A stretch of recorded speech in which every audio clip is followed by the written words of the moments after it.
Today. All right, we're live. Welcome to FPL First. I'm with Joe today, and we're going to be talking about the price differentials of players and when's the best time to transfer these players in or out. I don't really have that much knowledge about it, so I'm going to let Joe do the explaining of what your opinion is on that. Well, I think the key is you have to watch the games live, and until you do that, you're a step behind. So the point is, if someone gets a hat trick or a clean sheet and an assist, or some, you can't really wait for the bonus points. You're just going to have to go with your gut, and you try and get them. If you have a player that's playing that day, you just transfer them in and out. I think the key. That was like me. I saw Kante playing really well in the Chelsea game, and I felt, because at the time I had Neves and I had Kearney in for Fulham and Wolves, and I was taking a big gamble on them being the attacking players of their teams. And then Kante came out of nowhere with this attacking. I was like, straight away I transferred him in to my team instead of Kearney. Well, Kante's historically been more of a defensive player, so he doesn't really get you those points that you need. Right. Those great players, no matter what fantasy sport you play, like if it's basketball or something like that, those defending players, they just don't get you the points that you need for fantasy. So even though they're cheap, that's what I mean. How much is Kante this year? Last year he was 5 or something. I think it's 5, yeah. Yeah, you're not going to get any bang for your buck with that. You'd rather look at Neves for the Wolves, like he's killing it. Yeah, I've got him in my team. Well, that was the thing. I had Neves and Kearney, and I just took out Kearney for Kante because I saw that Kante's been given a lot of freedom, especially against Arsenal. He was really attacking. So, True. He has been galloping up the field, but his finishing touch is a lot desired. So I wouldn't put much faith in him going forward. But the key for me straight away is to use that wild card in the first week, the first or second week. You got to use it. You get another one later on, and I've given you another wild card sort of thing. The free hit? I've already played mine. I played that last week because I'd already transferred Kante in. I played the free hit, got De Bruyne out when I found out he's injured, and I put Bernardo Silva in. I put Robertson in instead of Trent at the back because I had the extra money, and I think I put Wilson instead of Camara up front, who also got a goal at the weekend. So that did me a lot of good. So I'm stuck with Camara, but I'm gonna keep him for a while. The Trent Alexander Robertson one, that was interesting to me because I'm sticking with Trent because he takes those free kicks, and I think he's just as dangerous. Robertson's obviously off to a cracking start, but to save an extra million for roughly the same player. And Trent Alexander has that option, those free kick options. I think it's a better option in the long run, of course. But I think the thing with those two was originally that Robertson was going to start because Mourinho's not really he's been on fire and Mourinho isn't really challenging. But with Trent, you weren't really sure if he was going to start, Klein was going to start, or I think that's the reason that his price was lower than Robertson, because there is that doubt of him starting every game. Where is Klein? What happened to him? Well, I don't know. I'm a Liverpool fan, and I still. I don't know. I don't know. I think he got injured for 6 months or whatever it was. It was a big injury, and I think he might just be slowly getting back into the team now. Well, he's a good player, so yeah, maybe Robertson is the way to go. Both of them were unbelievable last year, so I'm hoping, with the Champions League fixtures coming up and Carling Cup and the FA Cup, there's going to be some chop and change. The key is to keep a balanced team, I think, and that's what I've got. I've got a defender from each of the major teams in there. Shaw and of course Alonso and Trippier. Oh man, I'm excited about Trippier. Only 6 million, taking all those free kicks for Tottenham. Well, see, that's another thing I've done because I had Eriksen in my team, and that was because last season Eriksen, he was taking most of the free kicks and he was taking most of the corners, and now Trippier's come up so good with his free kicks that he's not getting the opportunities at the free kicks anymore. Wow. And Tottenham, he hasn't really done much from the corners this season, and he's playing more. Have you noticed that he's playing a more like defensive midfielder role for Tottenham? Because Dembele hasn't been playing because of the World Cup, so that he's kind of slotted in behind a bit. Right. And I've actually taken him out of my team this week, Eriksen, and I've who did I put? I put David Silva in instead. Well, that's a good bet. He's already played really well in his one game. He didn't play the first game, did he, David? He didn't play, no. But now that Bruyne's injured, I mean, he's got to be at dead set for every game now, hasn't he? I imagine so. Both the Silvers are going to be quite highly sought after. Have you got both of them? No. I just did Bernardo Silva for that free hit last week, and I've actually put David Silva this week. Ah, right. Okay, fair enough. Yeah, well, the Aguero thing, you lucky so-and-so.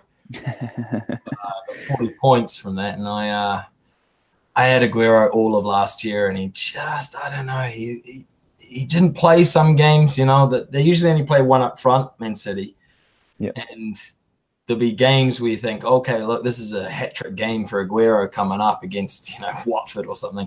And then they'll play Jesus, and you'll just be screwed. You've just wasted 11.1 million. Sitting, and that's hard to stomach. This is going to be an unpopular one with you, but I've also changed Firmino this week for Aubameyang. Yeah, but that could just be your bias. bias coming out there.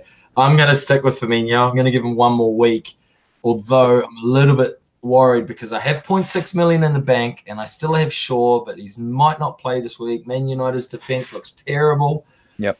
And I have the exact amount to put in a 4.0 defender like Stankovic, who scored or assisted this week, and replace Firmino with Aguero.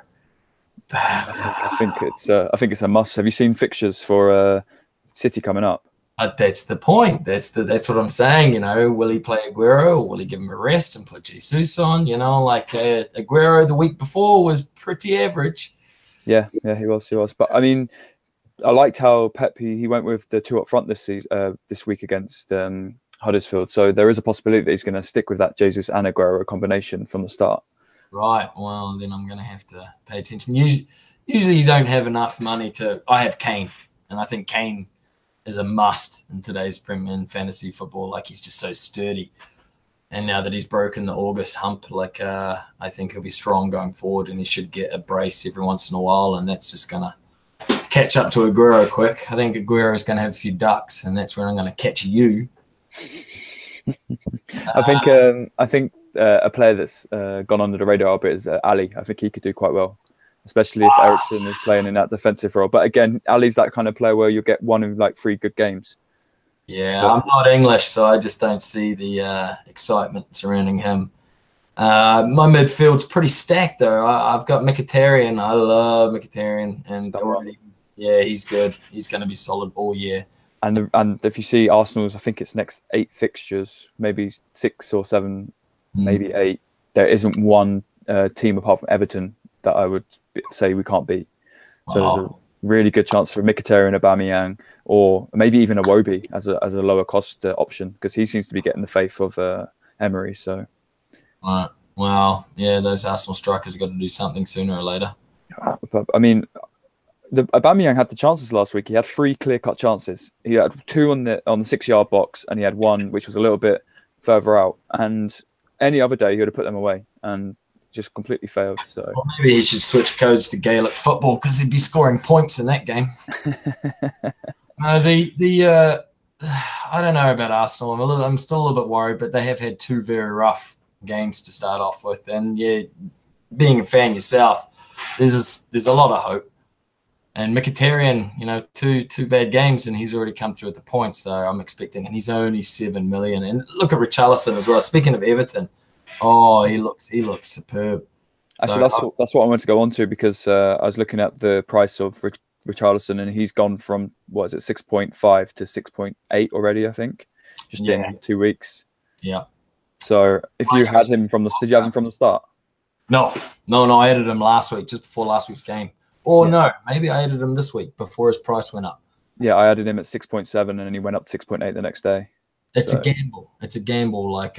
Depending on where you are, we're here, me and Joe here in South Korea. So the games usually finish around midnight to 3 a.m. and usually we're drunk in a pub on our headphones, looking at transfers in and out.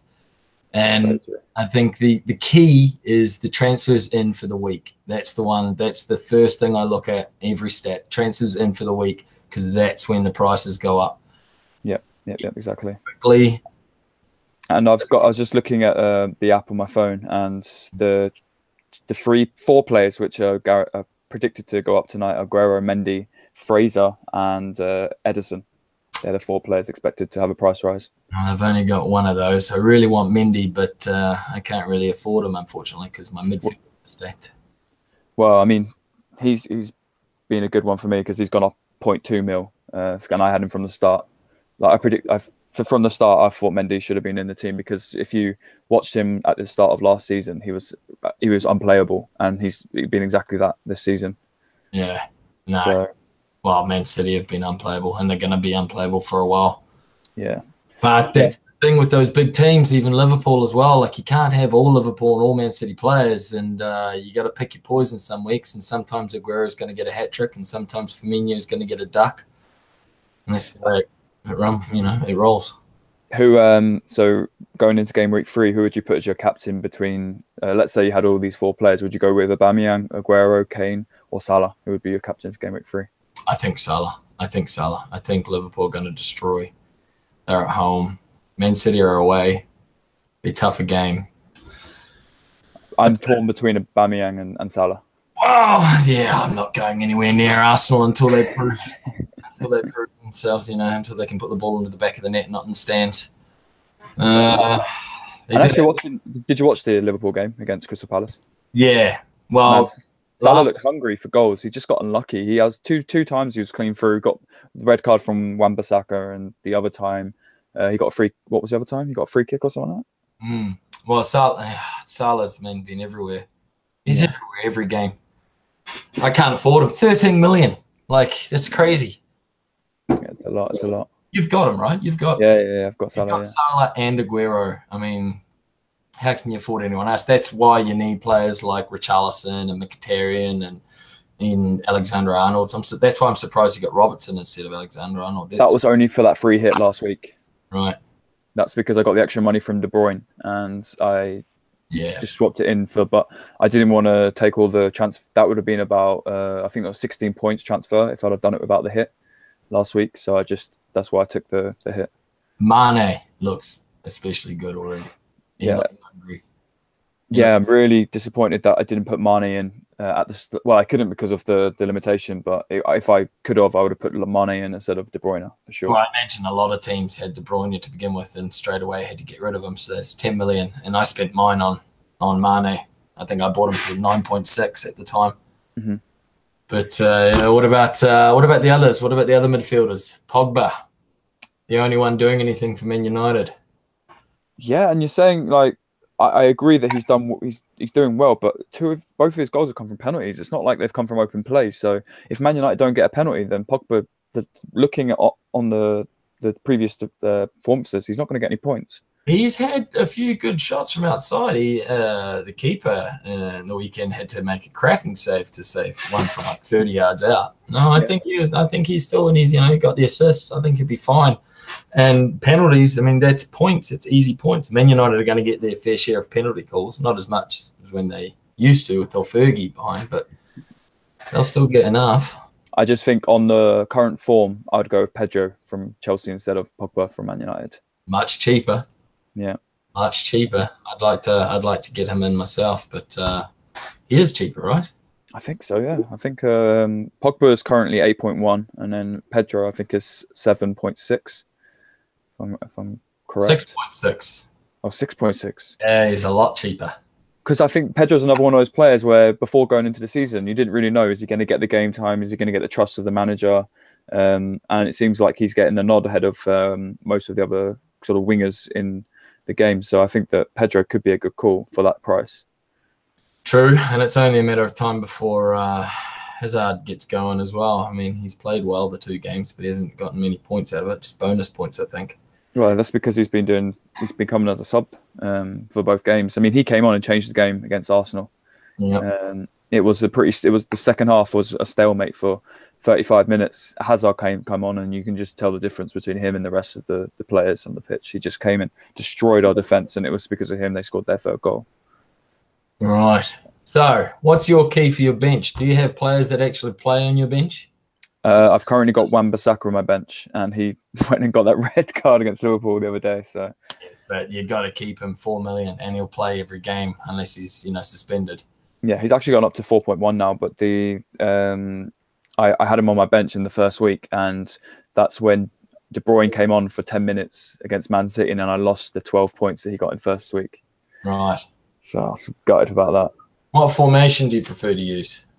I'm going with currently with a 3-5-2. Yeah, that's the same with me. So but you just used have you got Camera back in your team, or have you got the Camera's on my bench? Oh, it was just the free hit. Yeah. So yeah, usually I rock 3 strikers, because that's where most of the points come from. Since Gerrard and Lampard retired, anyway. Those were the stalwarts back in the day, but since they're gone, yeah, I've been rocking Kane and Aguero and just filling out my midfield with mid-tiers. Like last year, Grob. How do you even say his name? Grob.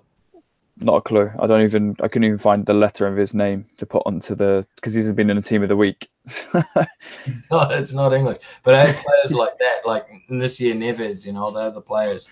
But Richarlison at 6.7, Mkhitaryan at 7, or he's 7.1 now. Like those are the players you need. Most value so far has come from the defense and the lesser players in the midfield for sure. The big names they've not really got the points that I was expecting. I think outside of only because of Aguero's second week that he's kind of come to the forefront, but before that, the only other players you would have said would have been like Mendy and Mane. Alonso too.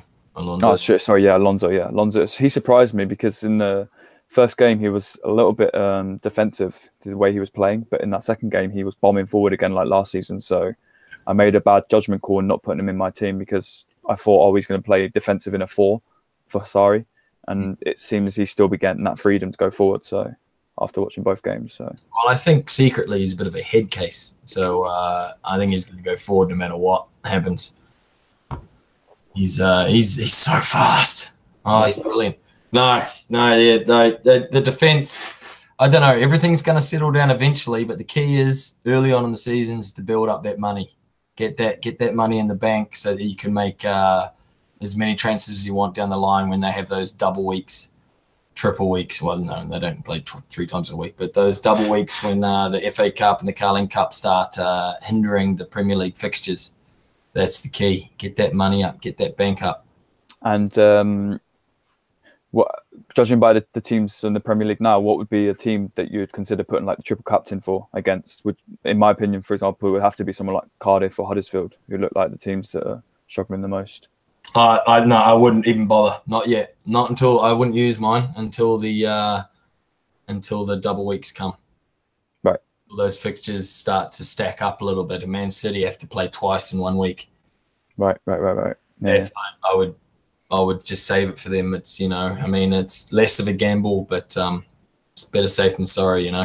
Is that when you mean like during the December time when they're doing like one game just before Christmas and then one game after Christmas and New Year's and that? I'm talking about when they have to when they have to postpone a match or something like that. Right.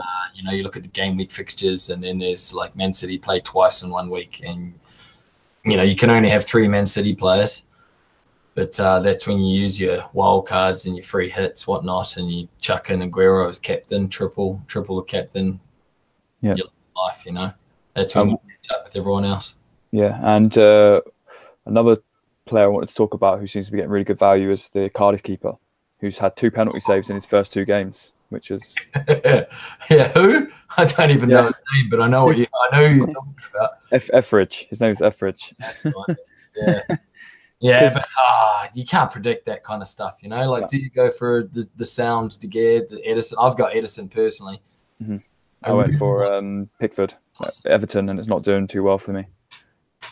Yeah, I mean, he's such a great keeper, but I don't know. You've got to go for the big clubs for your keeper. I mean, it doesn't matter how many saves they make. If they don't get that clean sheet, then it's all for nothing, really. You're still losing 2 to 3 points a game to the big clubs.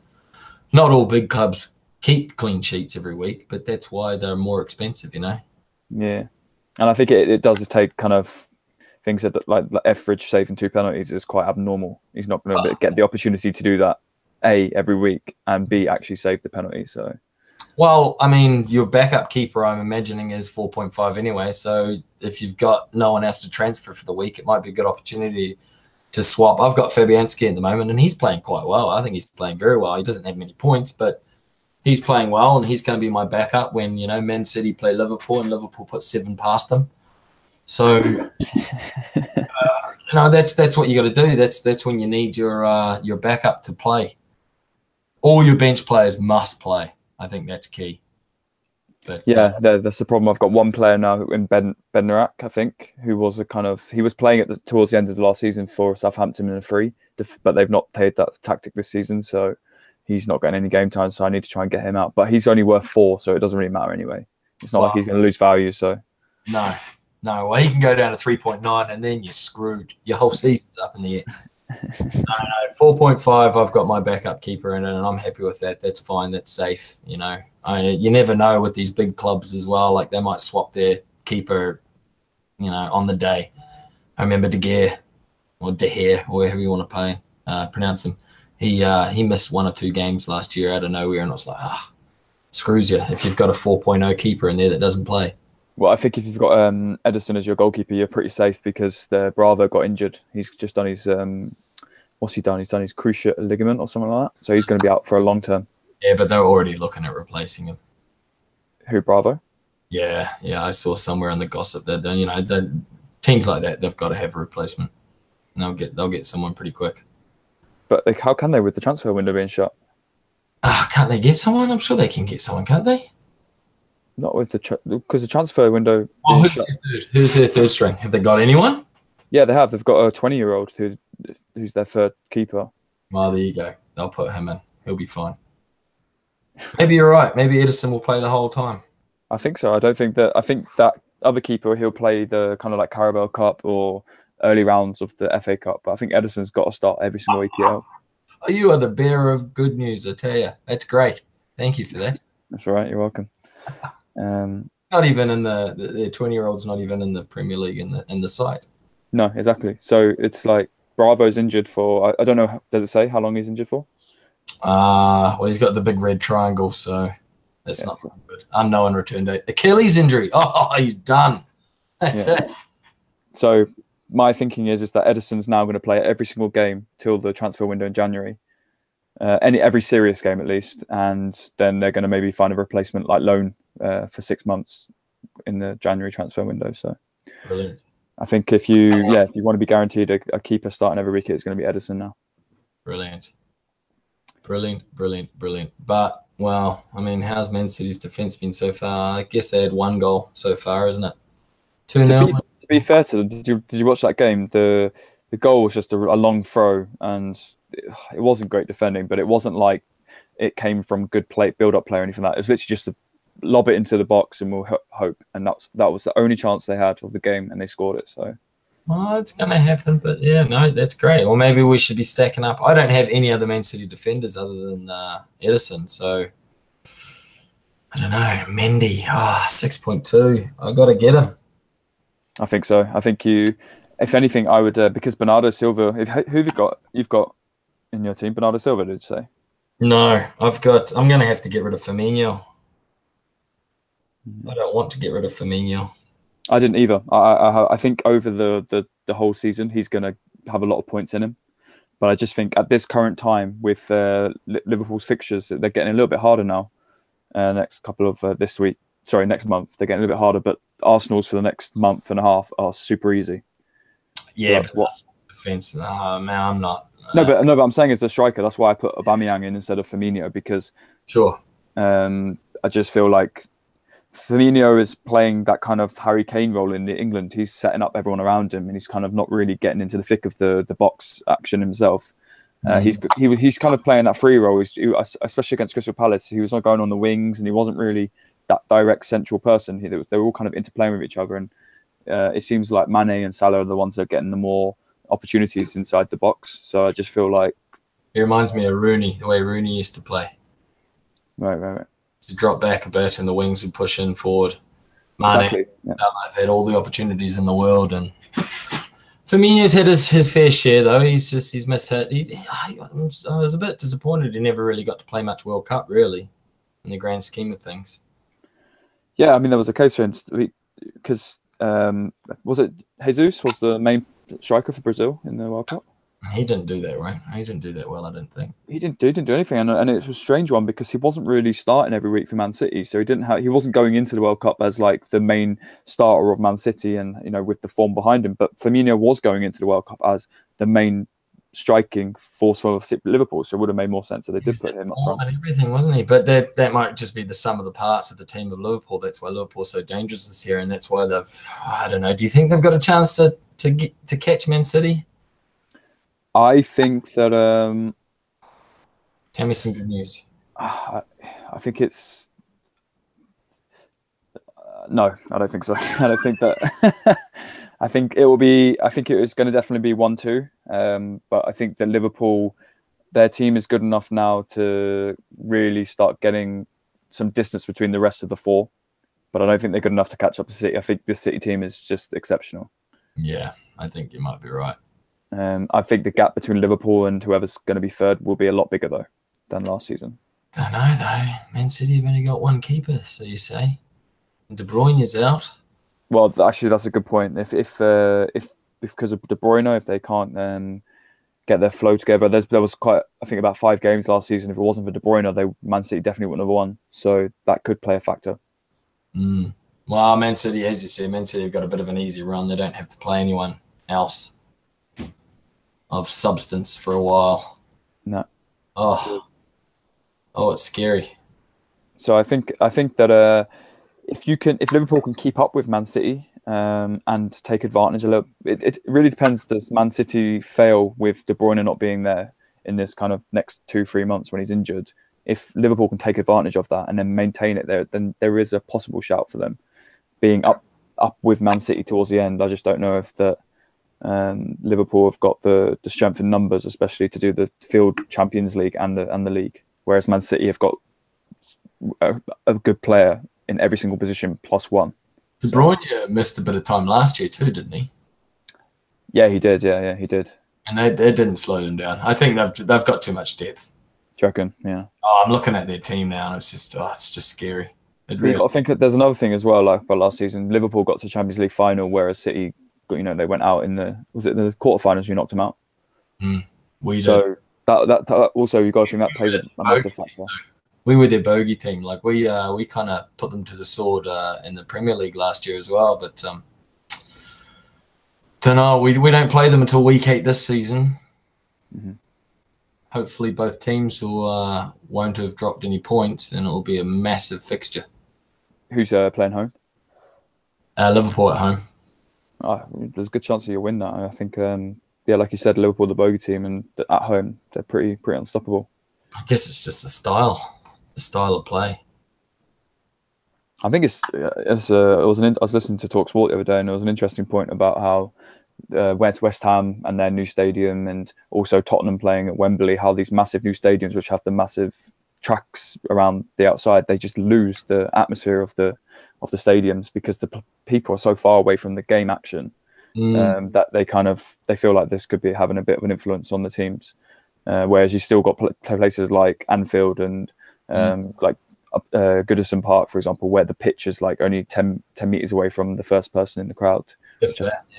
Yeah. So I think that's.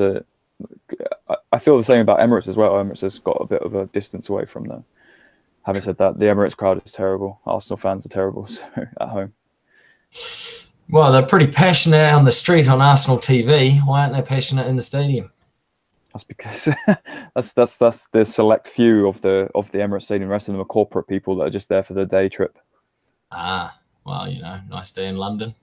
That's the thing. Like the away fans, the true fan, like the proper fans of Arsenal, brilliant support. You always hear them at Stamford Bridge the other day when we got back to 2-2. They were so much louder than the Chelsea supporters. But when we go to the Emirates, it's full of people that are just there for those day trips, or foreigners that have bought the kind of day pass tour, stadium tour, and the match day tickets and all that kind of stuff. So.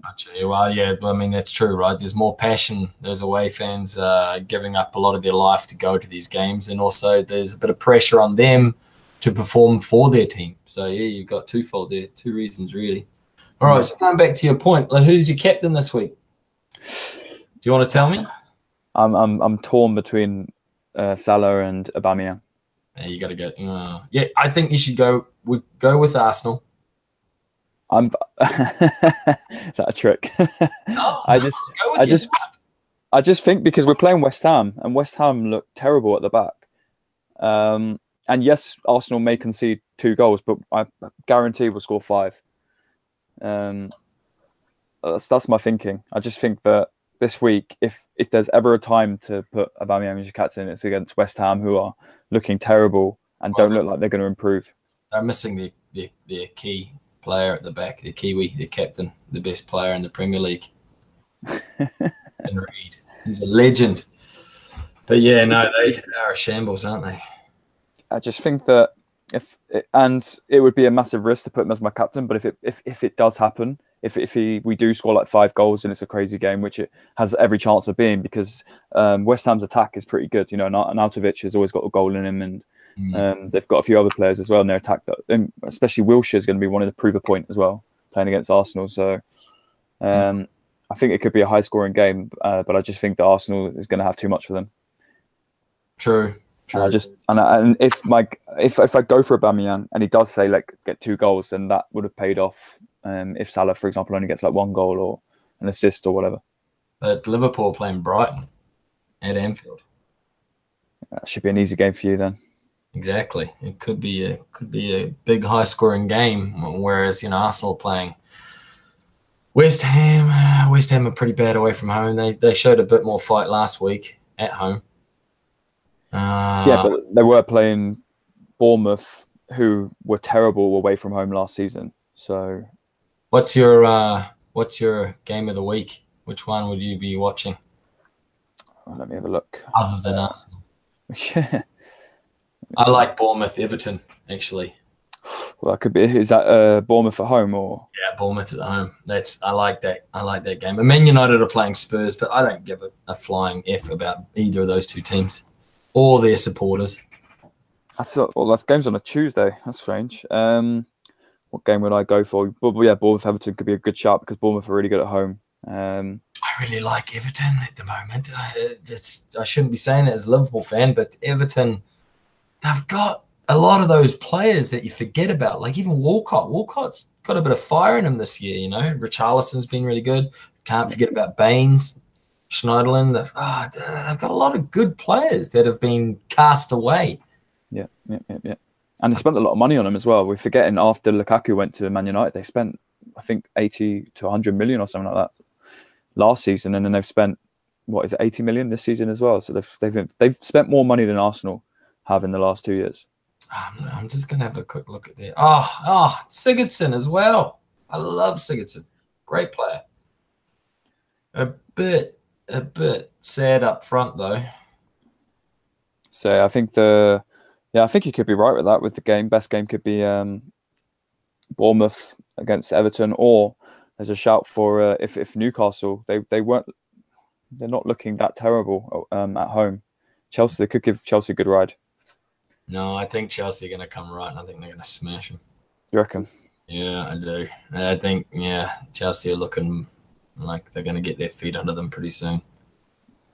Interesting. And Man United Spurs, what would you go with that game? Who do you think?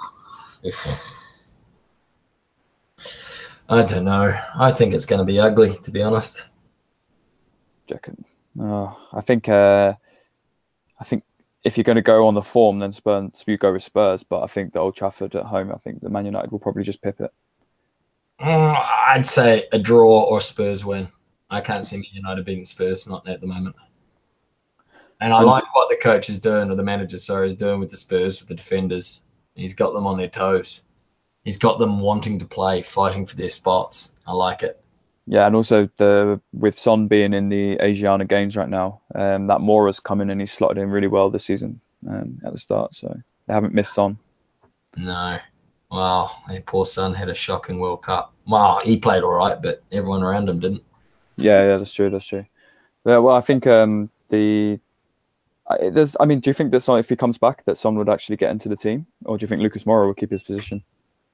Well, Son started off as an impact player anyway off the bench, so it might be a good idea just to get him back, get his feet back under him, and get him back in the swing of it with that impetuous nature that he's got. He's so quick. He's quicker than you think. Yeah. And another thing as well, they've got Lamella coming off the bench as that impact player as well. So you've got Son and Lamella in a couple of weeks. That could be a good shout that Liverpool Spurs will do well this season again. I just think that when the Champions League kicks in, though, I think that they're going to have a problem with the lack of depth in their squad. Oh, Tottenham. Yeah, Tottenham. Yeah, when the Champions League is in full swing. I don't know. That's what I'm saying. I think the manager's playing it really well. He's got them all fighting for their spots. The only one that's pretty much guaranteed is Kane. Yeah, that's true. That's true. And I like what he's doing. So another thing I want to speak about was who's been the biggest flop so far for you in FPL so far? Well, can't really say De Bruyne has been a flop, but I would have said Aguero before last week, but it's only 1 week. I don't know. It's so early. We're in game week 3 coming up. I know. Flops. That's the problem. No. I'm not going to stick my neck out and say anyone's a flop because they'll turn around and. All right, anyone wearing an Arsenal uniform. An Arsenal. There you go. There's your flop. For me, it's Eriksen. I think I don't necessarily mean like it's their fault, but Eriksen playing this defensive midfielder role that he's playing for the fact that he's worth 9.5. That's a lot of money for very little return, and the fact that Trippier's taking the free kicks now. So I think I don't think Trippier's going to take all of them though. I think they're probably going to swap depending on sides and where it is and everything, and they're going to mix it up. I mean, let's be honest, Eriksen's still a great free kick taker. So yeah, that's true. Actually, I mean, it seems like Trippier's taking the free kicks that are on the right side of the box. So that means that Eriksen probably will stick to the left side. So that could be right. But I just feel like in the law of averages says that you should be taking more to get the points. And I think that Eriksen isn't going to return anywhere near the amount of points he did last FPL with that 9.5 price tag. I don't know if it's worth it. So well, if he is playing deeper, like you say, then yeah, no, he's not worth 9.5. But his price will drop shortly, and then I'll buy him back again. Yeah, for sure, because you're going to have all that extra money, right? From what I said. Yeah, exactly. And plus, another thing as well, that Spurs are playing Man United this weekend. So I just thought that the chances are he's not going to bounce back in that game. So I'd rather get him out and then put in a Man City player. But it could be one of those games with a free kick, and all that kind of stuff wins it. I think, as I said, I think it's going to be an ugly game. I'm not looking forward to watching it at all. In fact, I might even. Is it a Monday game? Yeah, I think it's Monday night. Well, Tuesday for us, but yeah. I probably won't be watching that. Not at 3 o'clock, 4 o'clock in the morning. Not for 2 teams I don't really care about. Yeah, I don't know. I'm a football fanatic. I'm not sure if I'll stay up, but luckily there's YouTube. If you get on YouTube early in the morning, as soon as you wake up, the Premier League hasn't banned all the good videos, the highlight videos that are available. That's a good point. I've been noticing that a lot of the sort of YouTube videos, they've been putting a lot of the highlights, and then I see like the channels are doing quite well. So I'm not sure if they're starting to get a bit more lenient, or there's just too much content now that they can't keep up. Well, the World Cup did a great job of having every game free on YouTube. All the highlights was fantastic to watch. I love that about the World Cup. No, it's a shame that the Premier League still, but they've got to do that. It's the TV deals are worth so much money. It's the same in every league in the world. Yeah, their investment. They can't be giving away stuff for free. Yeah, that's very true. Well, anyway, we're very much off topic. Yeah. So what would be, if you were to recommend one player that you think should be transferred in game week 3, who would that be? Well, if you've got 13 million, I would say Salah. He would be he'd be the bit. But I think Firmino might break the duck now. He's got 1 assist and that's it, and it's pretty expensive. But I really do think Liverpool are going to smash them this week. Yeah, I agree. I just think that it's going to be Mane and Salah. They're going to be picking up the points, and it's not going to be Firmino who's going to be picking up the points. Oh, Firmino's going to get 5 assists. I'll be okay with it. That's fine. Wolves might make it tricky for Man City. Man City might be a little bit, ahead of themselves. Maybe. Wolves have got a bit of fight in them. I like them. Yeah, and at home, but I don't know if I'm not sure if I'm going to put Neves in my team or not. Or put him on the bench. I'm still not undecided about that one. But you know, with Neves taking their free kicks and that, like you said, you've always got the opportunity of him getting a goal or an assist. So exactly. No, I would keep Neves in just because my bench is utter dog poo. I mean, they all play. Most of them play 90 minutes, but as I said, I've got the Crystal Palace boy that got red carded, and I'm not going to get rid of him. I've got Shaw, I think, on the bench this week too because he got a knock. He's only 75% chance of playing, and then Camera as well on the bench. So I think I'm going to have to put Neves in. There was a good shout for Wilson at Bournemouth this week to put him in if he's playing at home with Everton because he's got the goals in him so far this season, and he's only 7, I think, or something like that. So. Sure, yeah. But you're making all these options to all these transfers, and you have to remember it costs you 4 points every time. So yeah, that is a problem. Yeah. And I'm not saying that I'm going to do it. No, well, especially if you're using your transfers like straight after the games on that night, you know, before the prices go up. That's what I did. So far, that's what I've done. Every time I've watched pretty much every game. I've gone on to, for people who don't know, onto Naver Sports highlights literally straight after the games are finished and watch the highlights of the key events, which is so I've been getting a good idea of the who's been playing where, who's been best influence. I'll send you that app as well that I've got, which gives really good analysis of the game. I've been waiting for Match of the Day stream, and sometimes they're not available for a while, which is frustrating. But that's where usually I get my information. Match of the Day is really good for the analysis to know what kind of players are doing the key things. But like you said, it takes too long to come. So yeah. Oh, you just got to look at the stats, don't you? When you're drunk, you got those beer goggles on. It's looking a lot better than they should. It's very true. All right, Joe, I'm gonna have to wrap it up because it's getting late. And that's been fun. It has. So we should definitely do this again soon. So agreed. We do like a review after a couple more game weeks, and we'll see where everything's kind of lining up after a few of the big teams have played each other. Sounds good. With Spurs and Man United this weekend. All right, mate. Cool, dude. All right. Well, thanks for coming on. Rest up for Saturday. Yeah, I'll see you on Saturday. Catch you then. All right. See you later, buddy. Bye-bye. Bye.